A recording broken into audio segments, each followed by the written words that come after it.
যে কোনো মূল্যে তিস্তা মহাপরিকল্পনা বাস্তবায়ন করা হবে বলে জানিয়েছেন প্রধানমন্ত্রী ও সংসদ নেতা তারেক রহমান।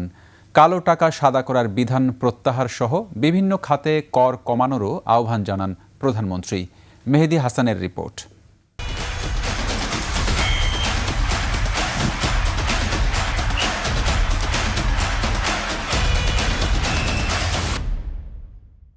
প্রস্তাবিত বাজেট নিয়ে সংসদে সাধারণ আলোচনা। বিসমিল্লাহির রহমানির রহিম।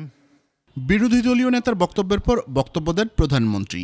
বলেন, অর্থনৈতিক সংকটকে অস্বীকার করতে চান না।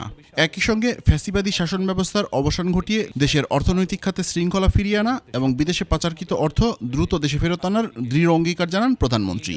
দুর্নীতি, লুটপাট, অব্যবস্থাপনা এবং স্বার্থ সংশ্লিষ্ট বা ভুল নীতির কারণে দেশের অর্থনৈতিক খাত বলা যায় সম্পূর্ণভাবে ধ্বংসস্তূপ হয়ে গিয়েছিল, ধ্বংসপ্রাপ্ত হয়ে গিয়েছিল।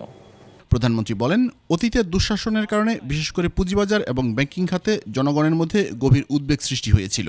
ব্যাংকিং খাতে যে কোনো মূল্যে শৃঙ্খলা ফিরিয়ে আনতে সরকার সব ধরনের উদ্যোগ নেবে।